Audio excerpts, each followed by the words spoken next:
Purihin ang pangalan ng Panginoon, whose name means life. Ang ating Panginoon who is with us is life. And so the highest name above all names, the name of Jesus, is dishonored when people get killed, very especially needlessly. Grabe ang insidente ng suicide sa buong mundo. It is one topic that is not pleasant to talk about because it is painful. Pero kung kayo po ay may kilala na nagpakamatay, o kung tayo man ay kandidatong magpakamatay, nag-iisip-isip kuminsan, natutokso mag-isip, dapat pag-usapan ang bagay na ito. To honor the Lord is to prolong life, to respect life, and to kill one's own life is doubly dishonoring to God who created life. Ang hatid ng Diyos ay buhay. Juan 10:10, naparito ako upang ang mga tupa ay magkaroon ng buhay, ng isang buhay na masagana at ganap. At ang kabaligtaran nito ay kamatayan. Sinabi rin ng Panginoong Jesus, in the same verse, dumarating ang magnanakaw para lamang magnakaw, pumatay, at manira. Ang pumatay ng kapwa-tao ay pagsalungat sa prinsipyo ng buhay. Exodo 20:13, huwag kang papatay. Subalit ang pagpapakamatay, ang pagpatay sa sarili ay lalong higit na pagsalungat sa diwa ng buhay. God created life and instilled in those who are alive this innate love for life. But for those who possess life, to dispossess themselves of it, it is a grave, grave horror. Gawa 16:28, huwag mong saktan ang iyong sarili. Sarili nga hindi dapat sinasaktan, iba nga ay hindi dapat pinapatay, sarili pa kaya. More than in any other case, in suicide, prevention is definitely better than cure. Kaya dapat itong laging pinag-aaralan, sinisikap na malutas.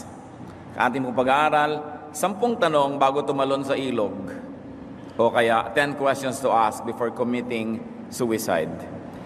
Heavenly Father, thank you for life and thank you for the beauty of life. Salamat Panginoon sapagkat kami maaring humiram sa inyo ng panahon, ng sandali, ng lugar, ng buhay. Patawarin niyo po kami sa aming mga kasalanan at sa sandaling ito humihingi kami ng inyong kaliwanagan na ang mga malalagim na bagay na ito ay maiwasan na maganap hindi lang sa sarili naming buhay, kundi sa mga taong maaari naming makausap, mga taong maaari naming maimpluwensyahan.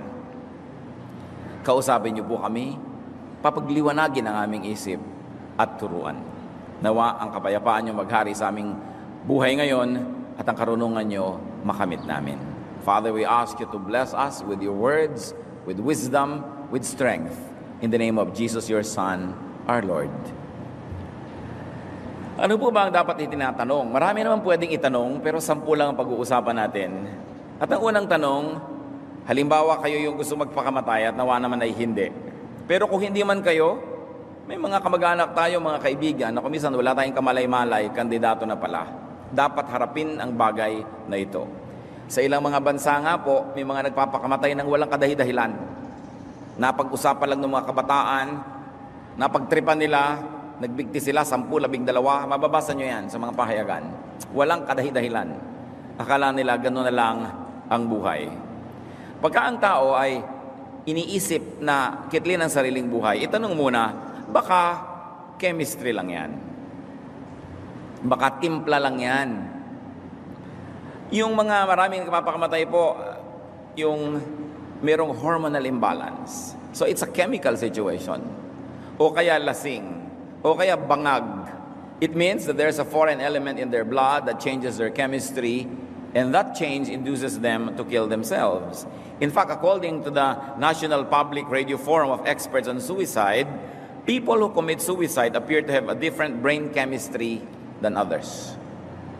So chemistry ang issue. And study shows a high incidence of psychiatric disorders in suicide victims at the time that they commit it. Kadalasan daw po yung nagpapakamatay is suffering from mood disorders or substance abuse. At dahil sa kalalaan ng pagdadrugs ngayon ng mga tao sa buong mundo, lumalaki ang incidence of suicide. So it has been proven that the tendency to commit suicide could have a chemical reason. At ang gutom ay isa sa mga yon. Hunger is linked to depression and suicide attempts among adolescents. According to some researches done in the West, they found that young people ages 15 to 16 tend to commit suicide when they come from homes where there is not always enough to eat. And they are 5 times more likely to attempt suicide compared with well-fed adolescents. Marami daw po yung mga tahanan, yung walang makain, laging gutom yung mga bata, o kaya may pagkain pero hindi ready, o kung ano-ano yung nakakain nila, mas maraming ganung uri ng nagpapakamatay. So dapat ding itanong, kakambal ng baka chemistry lang yan ay baka gutom lang yan. Baka mamaya kayo dyan ay gusto nyo na magpakamatay ito, baka naman gutom lang to. Kakain lang ako ng choknat, baka maiba ang aking kalagayan, mahalin ko na uli ang buhay. Ang sobrang gutom ay nakakaapekto sa utak, nakakapagbunsod ng kagustuhang mamatay, at nagbubunsod ng kawalang gana sa buhay. Isang example na dito, ang lagi nating binabalik-balikan, isang propeta pa naman. Unang Hari, 11, 4-6. Pagkatapos ng maghapong paglalakad, ay naupo sa ilalim ng isang puno at nanalangin ng ganito ang propeta, Yahweh, kunin na po ninyo ako. Ako po'y hirap na, mabuti pa pong mamatay na ako. Pagkatapos nahiga siya at nakatulog sa pagod. Ngunit dumating ang isang anghel, kinalabit siya at sinabi, gising na at kumain ka. Nang siya'y lumingon, nakita niya sa may ulunan ng isang tinapay na niluto sa ibabaw ng mainit na bato at tubig sa isang lalagyan. Kumain nga siya at uminom. Pagkatapos ay nahiga muli. Ngunit bumalik ang anghel ni Yahweh, ginising muli siya at sinabi, bumangon ka at kumain. Napakahaba pa ng lalakarin mo. Kumain nga siyang muli at uminom. At ang pagkain ngayon nagbigay sa kanya ng sapat na lakas upang maglakbay ng 40 araw at 40 gabi hanggang sa Sinai, ang bundok ng Diyos. So, pinakain muna at naiba ang timpla. Kaya kung kayo pagod na pagod, mamimili kayo, matutulog o kakain, alam nyo dapat yung gawin. Kumain muna. Baka mamaya maisipin nyo magpakamatay. Paggising nyo, patay na kayo. Mahirap yan. Kailangan hindi kinakatamaran yung pagkain. Pagka ang tao na de-depress sobra, kasi po ang karamihan ng pagpapangatay nagsisimula sa depression, yung sobrang lungkot, yung parang hindi mo mahukay ang lalim ng lungkot mo, hindi mo malaman kung saan ka titingin, malayo ang tingin, wala kang tinatanaw, yung inip na inip ka, yung para kang sinasakal, dan lalamig, nagiinit ang iyong katawan, balisang-balisa, hindi mo alam, kumain ka, baguhin ang timpla ng katawan, magpahinga, matulog, at kung lasing, magpalipas ng kalasingan.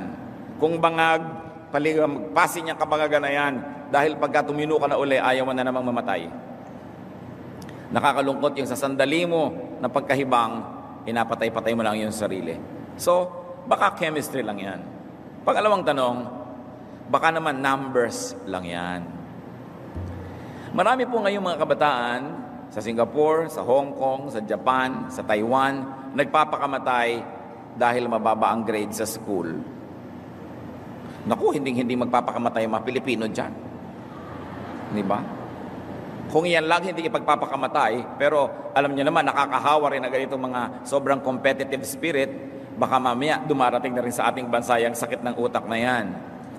Mababa ang grade, nagpakamatay, o kaya walang kapera-pera. Sa dami ng utang, hindi malaman kung paano babayaran. Ang iniisip na solusyon, barilin ang sarili, lumunom ng lason, laslasin ang pulso, o tumalon sa ilog Pasig. Meron naman, nagpapakamatay dahil din sa number.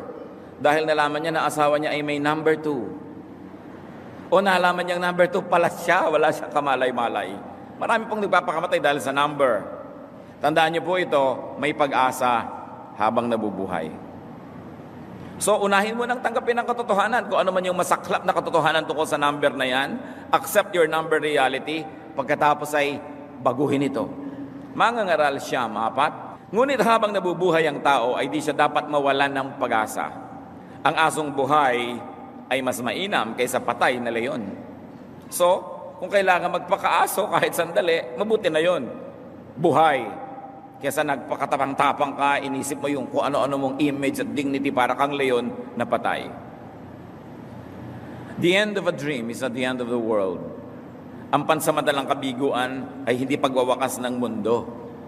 Kung hindi nyo gusto ang numbers ng buhay nyo mga kapatid, pera, utang, grades, station in life, lalo nyong habaan ang buhay ninyo at maghintay na gumulong ang wheel of fortune. Gugulong din ang buhay, hindi pwedeng hindi. Nothing is permanent. Everything is temporary. Even sickness or health, wealth or poverty, hindi yan permanent. Kumisan kahit wala kang gawin, maiiba yan dahil kasama ka ng mundong umiikot. Kung may ginagawa ka pa na positive, di lalong napadali. So baka numbers lang yan, mag-isip-isip. Kasi magiging number ka rin. Pag nagpakamatay ka, masasama ka sa statistics. No? So you will just be a number again. Isa pang tanong, baka pagod lang yan. Tulad ni Elijah, yung pinag-aralan natin propeta kanya, sa sobrang pagod, nawala ng katinoan, gustong mamatay. Minsan pagod ng katawan, minsan pagod ng isip, hirap, pagsubok. Kung ito'y pagod dahil bunga ng sarili mong kagagawan, tiisin mo yan. At kung ito naman ay tinatawag na kapalaran o kamalasan ng iba, maghintay, magpapalit din yan. Kailangan ka lang magsikap, keep yourself alive, be there. When the change comes, you will be there to receive it. So kung may hirap, may pagod, tiisin. Hindi ka kayang patayin ng hirap, liban na lang payagan mo ito. Kailangan pumapayag kayo bago ka mapatay ng ganyan. Pero pag buong yung loob, hindi ka kayang igupo ng anuman. At kung sakali man, mabuti ng hirap ang pumatay sa iyo kaysa ikaw ang pumatay sa sarili mo. Kailangan ang sarili laging ipinaglalaban, itinatayo, ibinabangon. Matatapos din yan. Gumugulong ang panahon, walang hindi nagbabago, pati ang pagdurusa. So kung pagod na pagod lang, magpahinga. Blessing nga yung sobrang pagod dahil mas pagod ka, mas nakakapagpahinga ka.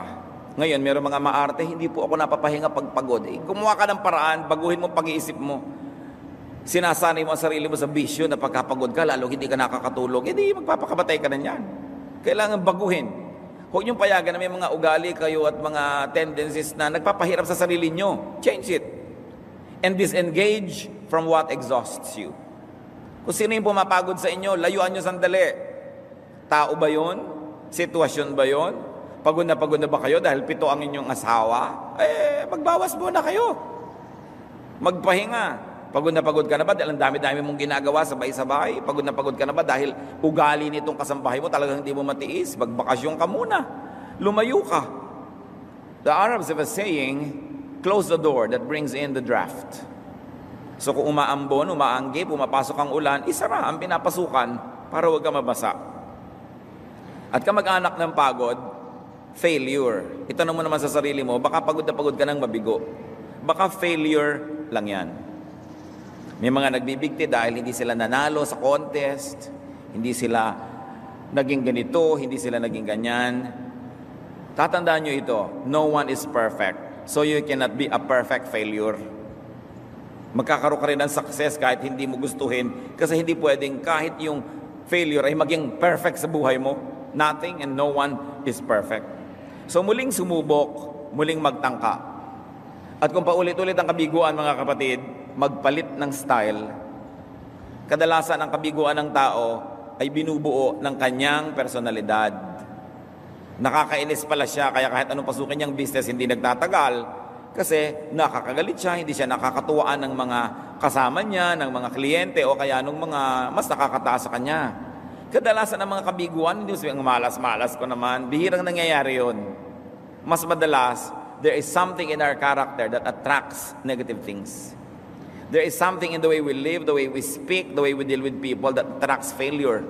Kaya kailangan iniisip natin yun at baguhin yung style na gano'n. Isa pa pong tanong, bago po tumalon sa ilog, baka naman self-pity lang yan, baka sobrang awa sa sarili. Pagka ganito ang kaso, hindi naman masamang itaas-taas ang pagtingin sa sarili. Pinapababa lang naman yung sobrang mataas ang pagtingin, pero yung sobrang bababa, itaas nyo. Dahil ang gusto ng Diyos sa buhay, balance. Ayusin ang kalagayan mo para hindi ka naman laging kawawa. Efeso 4:28, ang magnanakaw ay huwag nang magnakaw. Sa halip, maghanap siya ng marangal na ikabubuhay para makatulong siya sa mga nangangailangan. Nakikita niyo po yung turnaround when people meet God. Dating magnanakaw, ngayon, naghahanap buhay, gumagawa ng sobra, meron siyang surplus income para makatulong pa siya sa mga kapos. So yung self-image niya na iba.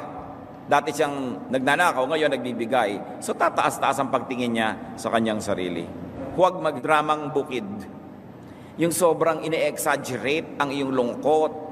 May 3 lang na hindi bumati sa'yo, sasabihin mo na agad, tinatalikuran ako ng buong mundo. May 2 ka palang nagawang nabigo, siya wala na akong tagumpay. Yung nagdadramang bukid, naranasan niyo na ba yan? Yung nalulungkot na kayo, nag-iisip pa kayo ng mas malulungkot para mas lalong lumakas ang pag-iyak nyo. Habol-habol mo ang hininga mo sa awa sa sarili mo, na matapos ka magpalabas ng kutakot-takot na luha, nagtataka ka kung bakit mo ginawa yun. Hindi naman talaga nakakalungkot pala nung lumabas sa yung luha mo. Baguhin mo ang iyong kalagayan. O kaya, kung di mo yan mabago ngayon, kapatid, baguhin mo ang pananaw tungkol sa kalagayan mo. Halimbawa, hindi ka sikat, hirap na hirap ka, walang pumapansin sa'yo. Kaya sa magreklamo ka doon, sabi mo, ay salamat, hindi ako makikidnap. Hindi na bago ang iyong pananaw, may naipagpasalamat ka sa buhay. Yung walang-wala ka, salamat naman, at walang mananakaw sa akin. O di salamat. Wala kang cellphone, hindi salamat, walang makakatext sa'yo na nangungutang o kaya nang gugulo, nang aabala. Every situation is an advantage. Every situation is a disadvantage. It depends on where you want to look. Unang Korinto 7:21, mga dapat hindi problemahin sa buhay. Ikaw ba isang alipin ang tawagin ka ng Diyos? Huwag mong intindihin yun. Ngunit kung may pagkakataon ka maging isang malaya, samantalahin mo. Ibig sabihin, huwag mong isipin yung station in life. Kung nandun yun, hindi mo mabago, di hayaan mong nandun and operate within it. Pero kung kaya mong baguhin mo. Siyempre, ang kabaligtaran ng self-pity, sobrang pride naman. May mga nagpapakamatay dahil din sa sobrang pride. Kaya ang tanong dyan, baka naman nagpapakamatay ka dahil kahihiyan lang ang issue. Yung nasangkot ka sa skandalo, o ayaw mong masangkot, sasabog na yung skandalo, masasangkot ka sa kahihiyan, malalantad kang ganon, you will be shamed and insulted, lilipas din yan. Hindi yan ipinagpapakamatay. No? Malalaman nila na ikaw pala si Darna, ikaw si Batman, mo ngang malaman nila. Total, matagal ka nang napapagod maglihim. Pag nalaman nila man nila, pag-uusapan ka lang ng 1 linggo, bukas malalaman naman yung kapitbahay nyo pala si Robin. So, lilipat na yung focus ng camera from you sa kanya naman. Yung isang dalagang biglang iniwan ng boyfriend, tapos buntis ka pala, pag-uusapan ka na, 3 araw ka lang pag-uusapan, dahil every 3 days may bagong nagbubuntis na naman sa barangay. Hindi ka masyadong magiging star dyan, so tiisin mo na lang sandali. Huwag mong ipagpapakamatay yung kahihiyan. No? Una naman, dapat naman talaga tayo may kahihiyan kung wala tayong hiya. Pero kung dahil lang sa hiya ay magpapakamatay ka, kapalan mo na lang. Mabuting buhay ka. Di ba sinabi? A living dog is better than a dead lion. Unang Samuel 31:4-5. Kaya sinabi niya sa tagadala ng kanyang gamit pandigma, si Haring Saul ito, matatalo sila sa gyera. Saksakin mo na ako upang hindi na ako abot ang buhay ng mga pag-anong yan at paglaruan pa nila. Ngunit tumanggi ito sapagkat natatakot siyang gawin ito. Kaya binunot ni Saul ang kanyang espada at sinaksak ang kanyang sarili. Nang makita ng tagadala na nagpakamatay si Saul, gayon din ang ginawa nito sa kanyang sarili. So nakakalungkot, namatay siya sa kanyang sariling sandata. Ayaw kasi mapahiya. Ngayon, kaysa magpakamatay ka dahil sa kahihiyan, no? Pag sobra ka na talagang gipit, kapatid, kapalanan mo ka. No? At kung ikaliligtas ng iyong buhay, kahit pansamantala, kumanta ka ng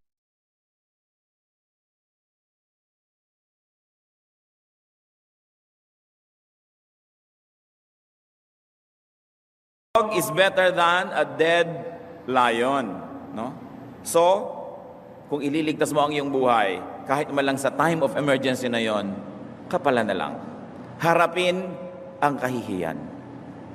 Baliwalain ang mga nanghihiya at panghihiya sa iyo. At sabihin mo, kapatid, I don't care. No? Why should you kill yourself for people who don't care about you? If people will shame you, if people will put you under horrible situation because of that, why should you care? Hindi ka nga nila minamahal Di dapat ikaw na lang natira magmamahal sa sarili mo. Sasali ka pa sa kanila, natatapak sa iyong sarili. Awit 56:11. Lubos akong umaasa at may tiwala ako sa Diyos. Sa tao ring katulad ko, hindi ako matatakot. So ipasa Diyos ang iyong kaso. Dalin mo sa Diyos ang kaso mo. Paulit-ulit nating sinasabi, ang Diyos ay higit na mabait kaysa maraming tao. So kung talagang wala ka ng kabaitan na makuha sa tao, bring your case to God. God cares, God loves, God forgives, and God restores. At tandaan nyo yan, lilipas din ang mga hiya na yan. Sticks and stones can break my bones, but words can never hurt me. Hindi naman dapat natin yan na lifelong policy. Dapat naman meron talaga tayong kahihiyan, nasasaktan tayo sa salita. Pero kung yun lang ang magiging dahilan para mawala ka na ng pag-asa, put up a defense and say, sticks and stones can break my bones, but words can never hurt me. Kasi pag sobra niyong pinayagan, baka kayo mismo mawala ng pag-asa sa buhay. Isa pang dapat itanong, kung ang tao ay gusto magpakamatay, at ang dami nito, mababasa niyo sa mga tabloid, ito ang nagpapakamatay sa Pilipinas, hindi yung sa grades. Baka pag-ibig lang yan. Lalaki, iniwan ng girlfriend, nagbigti. Ang dami niyan, di ba? Babae, iniwan ng boyfriend, tumalon sa ilog. Etc., etc. Mga naunsyaming romansa, mga nabigong pagsinta, mga napagtaksilan, iniwan, ipinagpalit, nilimot, sinaktan, sabihin nyo rin sa inyong sarili, lilipas din yan. Nung na-meet ko ito, 18 na ako, 21, 24, nabuhay ako ng ganong kahaba, bago siya dumating sa buhay ko, therefore, kaya ko ring mabuhay kahit nawala siya sa buhay ko. Masakit ang paghihiwalay, pero walang sugat na hindi ginagamot ng panahon. Magpalipas ng bagyo, maglibang, magaliw, get busy. At itanong mo sa sarili mo, kapatid, kung kayo yung napagtaksilan, kayo na 11, kayo yung sinaktan, bakit ikaw ang magpapakamatay? Di ba? Di lalong natuwa yung nagtaksil sa'yo dahil mas madali kang nawala sa mundo. So kung meron ng ayaw sa'yo, ginanyang-ganyan ka, torture your detractor by having a long and happy life. Bakit mo dadagdagan ang kasiyahan niya? Iniwan ka na nga, binaliwala ka na, nagpakamatay ka pa. Di sobra naman siya matagumpay at sobra kang bigo. So kung ikaw'y iniiwan, pinagtataksilan, mag-spa. Baka naman kasi yung paa mo, puro kalyo, so magpa-foot spa ka, di ba? Gamitin mo lahat ng technology ng lahat ng lift.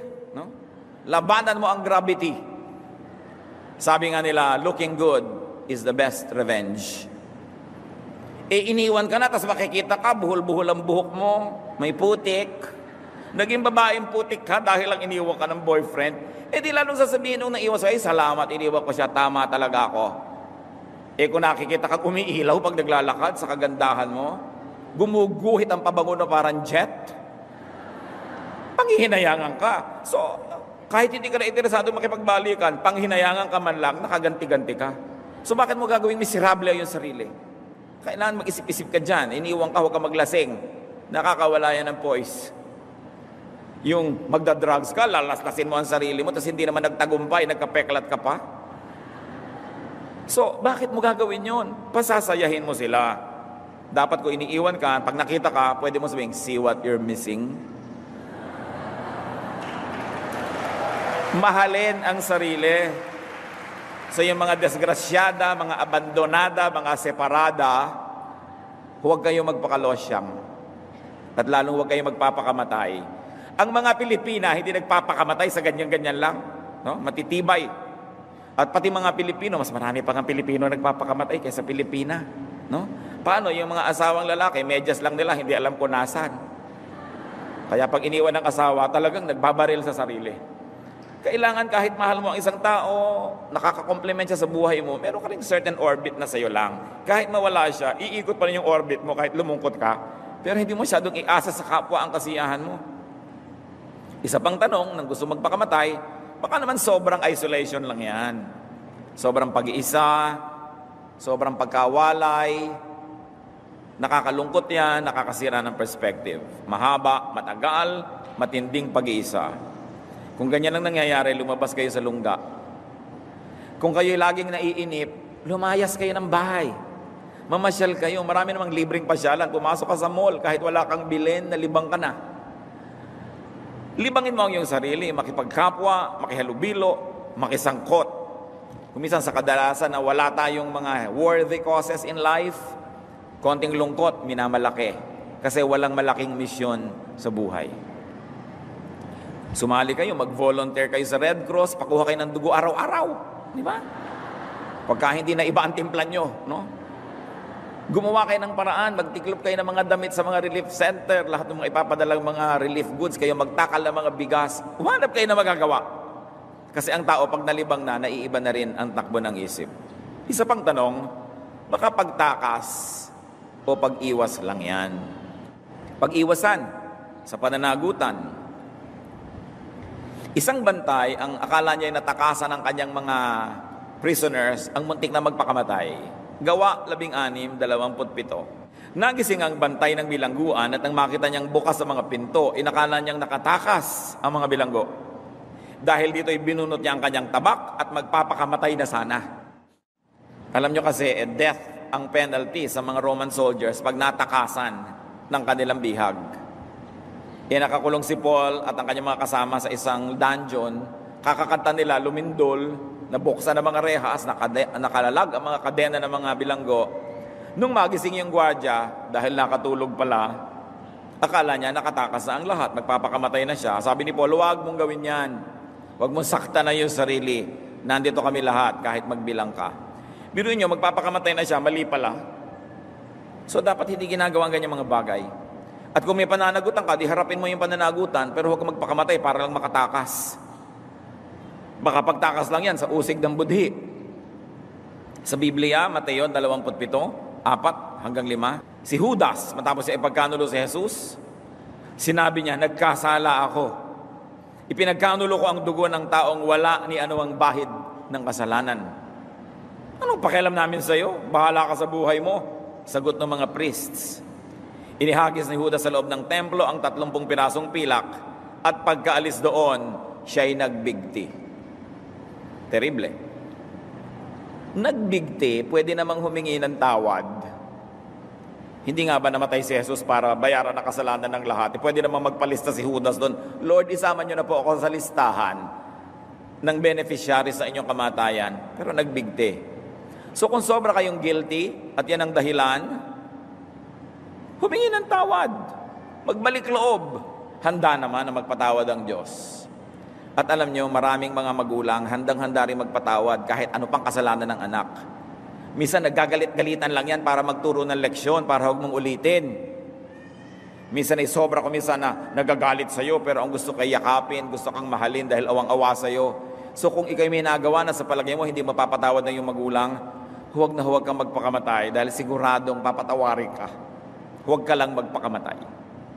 Napakasakit sa magulang yung mamatayan ng anak na ganun. Lalo't alam niya, nagpakamatay dahil akala ay hindi mapapatawad. Hanggang mga magulang ay handang-handa magpatawad. Huwag kayo nagpapakamatay kahit na ano pa ang nangyari. Ang mahalaga sa tao, buhay. At alam ba, guilty ka, hindi madala ng budhi mo, gulong-gulo ka. Sa palagay mo kaya, pag nagpakamatay ka, matatahimik ka. Pag dilat mo, nando si Satanas. Pag dilat mo, lalong gulo ang sinuong mo. Sigurado ka bang mas mabuti, mas maginhawa, mas kanais-nais ang pupuntahan mo? Natatandaan ko isa nating kapatid sa Panginoon na may sobrang kapansanan sa kanyang katawan. Kung saan siya iwan ang kanyang mga kamag-anak sa umaga, sa part ng bahay nila, pagdating nila sa gabi, nandun pa rin siya. Kasi hindi siya nakakaalis, hindi siya nakakagalaw. Nagpapagulong-gulong lang siya kung kaya niyang gumulong para makarating sa ibang part ng bahay. Minsan, iniupo siya sa bintana nila at doon siya iniwan para makapamintana naman siya habang nagsasaka yung kanyang mga kapatid. Nung lumingon siya sa ibaba ng lupa, tapat ng bintana nila may drum, ipunan ng tubig. At sabi niya, kayang-kaya ko magpatihulog para mag-shoot na ako sa drum na ito at mamatay. Dahil ayoko nang mahirapan. At dahan-dahan nga niyang pinilit sa tulong ng kanyang kamay kasi yung paa niya hindi talaga na igagalaw. At nakaakma na siya magpapatihulog nang bigla niyang naisip, teka! Kung magpunta ako sa impyerno, nakapag-isip-isip, hindi siya nagpakamatay. At humaba ang panahon, nakilala pa niya ang Panginoon, na save kaya ngayon kung saan-saan pa siya nagpapatotoo dahil biruin niyo kung nagpadala siya doon sa bugso ng damdamin na magpakamatay. Kaya sasabihin mo, baka naman lumipat ako sa mas mahirap na kalagayan. Anong katiyakan ko na mapapabuti? Hebreo 9:27, itinakda sa mga tao na sila'y minsang mamatay at pagkatapos ay ang paghuhukom. Ngayon, magtatanong yung iba, Pastor, paano po yung kilala ko nagpakamatay? Nagpunta po ba yun sa hell? Hindi ko yan kayang sagutin. Diyos lang ang may alam. Pero para sa akin, dahil hindi natin alam, ipagpasa Diyos natin. Tulad nga na ating sinasabi, ang Diyos ay higit na mabuti at mabait kaysa sa atin. Hindi natin alam ang maaabot ng kanyang unawa at pag-ibig. So italaga natin sa kabutihan ng Diyos yung mga namala na hindi natin alam kung paano mangyayari sa kanila. Huwag nating problemahin yung hindi na natin malulutas. Ang problemahin natin yung mga buhay pa na huwag itong maulit kanino man at idalangin natin sa Panginoon na yung kabaitan niya ang siyang umiral sa kaso ng mga taong nagpakamatay. At saka kung meron kang mga pananagutan, marami kang utang, marami kang sakit, halimbawa ayaw mo na maging pabigat, magpapakamatay ka, anong gagawin mo sa mga mahal mo sa buhay? Nasasalo ng lahat. Sasabihin sa inyo ng mga kamag-anak mo, ba't ka nagpakamatay? Ang mahal-mahal ngayon ng taon. Oh. Dahil sigurado sila magpapalibing sa iyo. Mabuti kung ayos na ayos ka na, may insurance ka and everything. No? Pero kung magiging pabigat ka rin lalo, mag-isip-isip. At kung may kasalanan, magsisi. Magbagong loob. Kung nagkamali, ituwid ang pagkakamali. Unang Juan 1:9. Subalit kung ipinapahayag natin sa Diyos ang ating mga kasalanan, maaasahan nating patatawarin tayo ng Diyos sa mga ito at lilinisin tayo sa lahat ng ating kasalanan sapagkat siya ay tapat at matuwid. So ang bigat-bigat ng kasalanan, ihayag sa Diyos, ihingi ng tawad. Namatay na nga ang Panginoong Hesus para dyan. Bakit kailangan nating ipagpakamatay ang ganong mga bagay? Isa pa pong tanong bago magpakamatay, baka pagpapakamartir o pagpapakabayani lang yan. Halimbawa, yung plane na Miss Saigon, nagpakamatay yung babaeng Vietnamese para yung anak niya sa isang Amerikano magkaroon ng US visa. Pagpapakamartir. O yung mga insured persons, meron silang financial trouble, insured siya, magpapakamatay siya para magkaroon ng pera yung asawa niya, no? Para makapagbigay siya. O baka isa kang pabigat, gusto mo nang magpagaan, so ngayon magpapakamatay ka. Maraming ibang paraan ng pagpapakabayani. Huwag sobrang isakripisyo ang sarili. Pananagutan natin sa Diyos na asikasuhin ang ating sariling buhay. Si Jesus, tagapagligtas, namatay para sa iba, pero hindi natin kailangan gawin yon. Kasi mas marami kang magagawa habang buhay kaysa patay. Mangangaral 3, 12 hanggang 13. Dito ay sinusuri ni Solomon ang tungkulin natin at pribilehiyo sa buhay. Alam kong walang pinakamabuti sa tao, kundi magpakaligaya at gawin ang pinakamabuti habang siya'y nabubuhay. Alam ko rin kaloob ng Diyos na ang tao ay kumain, uminom at pakinabangan ng bunga ng kanyang pinagpaguran. So sa runong ni Solomon na ang Diyos ang nagbigay, anong nalaman niya? Na ang buhay ay dapat dumanas ng lahat ng pwedeng danasin ito na sarap at gawin din ang lahat ng dapat gawing kabutihan. Balanse ito. Hindi pagpapasarap na sumama ka na, nakasama ka sa iba, kundi ang buti-buti mo sa iba at ang buti-buti mo rin sa iyong sarili. Hindi pwedeng mabait ka sa iba at hindi ka mabait sa sarili mo. Tungkulin mo sa Diyos, pananagutan mo sa Diyos yung buhay na ipinahiram niya sa iyo kung ano ang ginawa mo doon. Mangangaral 7 hanggang 8. Sige, magpasaya ka sa pagkain at pag-inom sapagkat yan ang itinakda ng Diyos para sa iyo. Naway lumigaya ka sa bawat oras. Walang nilikha ang Diyos na ang kanyang iniisip ay pahirapan. Maganda ang plano ng Diyos para sa atin, pero kailangan tayong mag-cooperate. Kailangan natin gawin ang tama. Hindi ikinalulugod ng Diyos na nagsasakripisyo tayo. May sakripisyong kailangan. Halimbawa, yung magulang nagsasakripisyo ng pagkain niya para makapag-aral ang anak. Pero para patayin mo yung sarili mo, para makapag-aral yung anak mo, sobra yun. There is a basic dignity of every human life that the possessor of it must take care of it and must not sacrifice it for the sake of another. Liban na lang sa mga emergency situation, yung katulad nung mga digmaan, hinarang mo ang bala para marigtas ang iyong asawa, baka pwede pa yon, pero bihira naman ang ganung mga cases. So huwag sobrang magpakabartir, no? Baka maling kabayanihan na yan.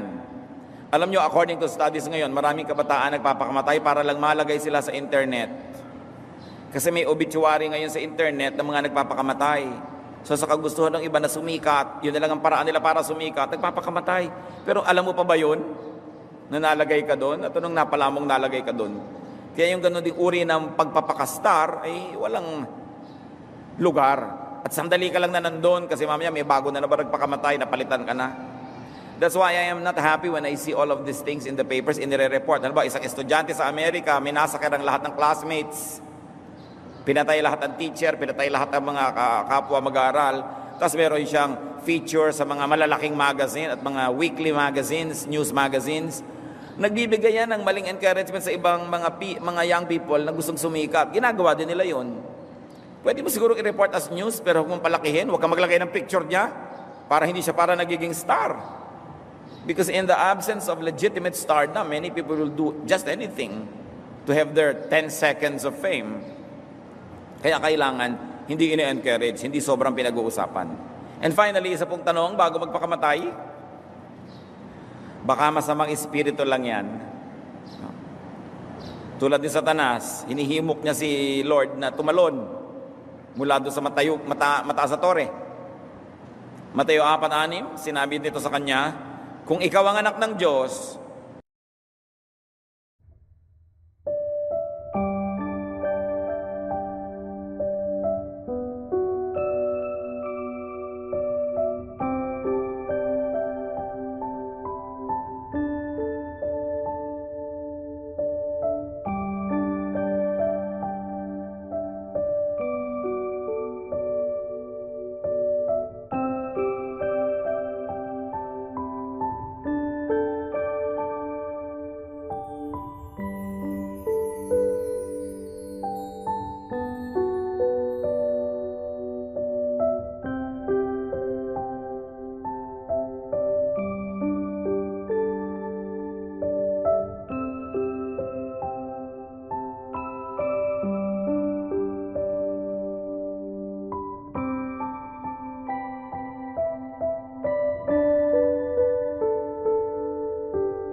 magpatihulog ka.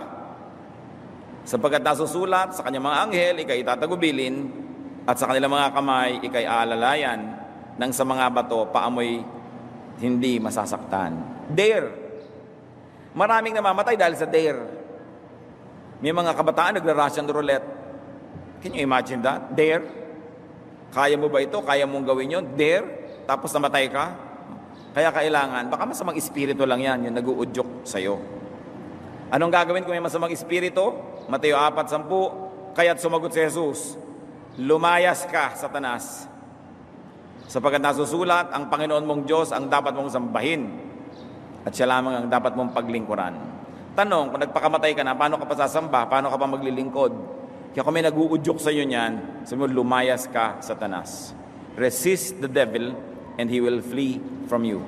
It is also true that the devil can whisper into your ears na magpakamatay ka.